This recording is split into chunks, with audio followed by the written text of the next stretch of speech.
नमस्कार मित्रांनो, ज्ञानोदय अकॅडमीमध्ये आपण सर्वांचं स्वागत आहे. मित्रांनो, आज तुमच्यासाठी एक नवीन जाहिरात मी आणली आहे आणि ही जी जाहिरात आहे ती कामगार विभाग या संदर्भात असणार आहे. तर कामगार विभाग पदभरती 2026 यामधील काही पदांची जाहिरात निघाली आहे आणि या जाहिराती संदर्भात सविस्तर अशी माहिती या व्हिडिओमध्ये आपण घेणार आहोत. तर या पदभरतीमध्ये कोणकोणत्या जागा आहेत, रिक्त पदांची संख्या किती आहेत याची सविस्तर माहिती घेण्याच्या अगोदर तुम्ही जर या चॅनलवर नवीन असाल तर लगेच सबस्क्राईब करा. सोबतच बाजूला असलेले बेल आयकॉन प्रेस करा, जेणेकरून जे काही नवनवीन व्हिडिओ किंवा अपडेट या चॅनलवर येतील ते तुम्हाला सर्वात आधी मिळणार आहे.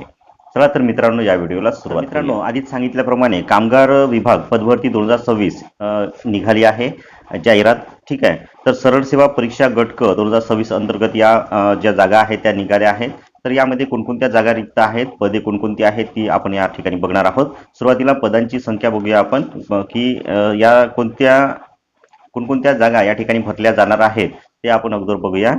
ठीक आहे. तर पहिलं पद आहे निरीक्षक. ठीक आहे. त्याच्यानंतरचं पद आहे लेखापाल आणि तिसऱ्या क्रमांकाचं पद आहे लघु टंकलेखक. तर या प्रकारे तीन प्रकारच्या जागा या ठिकाणी भरण्यात येणार आहे.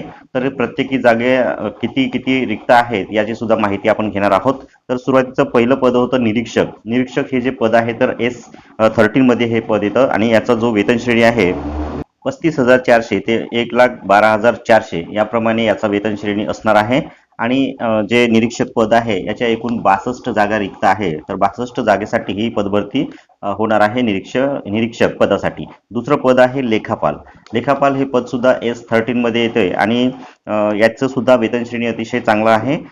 ते 35,400 ते 1,12,400 अशा प्रकारची याची वेतन श्रेणी आहे. आणि याच्या सुद्धा जे जागा रिक्त आहे ते 12 जागा रिक्त आहेत. त्याच्यानंतरचं पद बघूया मित्रांनो. तिसऱ्या क्रमांकाचं पद आहे लघु टंकलेखक आणि हे जे पद आहे ते S8 मध्ये येतं आणि याची जी वेतन श्रेणी आहे ते 25,500 ते 81,100 या प्रकारची याची वेतन श्रेणी आहे. आणि लघु टंकलेखक हे जे पद आहे याच्यासाठी एकूण 4 जागा रिक्त आहेत. तर अशा प्रकारे मित्रांनो ही जी भरती आहे कामगार विभाग पदभरती 2026 तर याची ही पदभरती होणार आहे. तर अतिशय महत्त्वाची अशी ही पदभरती आहे. ठीक आहे.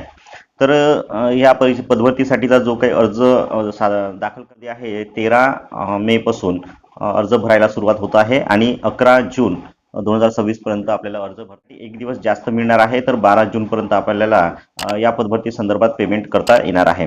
ठीक आहे. आणि यामध्ये जे काही 3 पदे दिलेली आहे तर तीनही पदे जर आपल्याला भरावायचे असतील तर यासाठी आपल्याला स्वतंत्र फॉर्म भरावा लागणार आहे आणि प्रत्येक फॉर्मसाठी वेगळे स्वतंत्र शुल्क द्यावं लागणार आहे. अशा प्रकारे कामगार विभाग पदभरती 2026 संदर्भात जी काही महत्त्वपूर्ण अशी माहिती होती ती सर्व माहिती आपली आहे.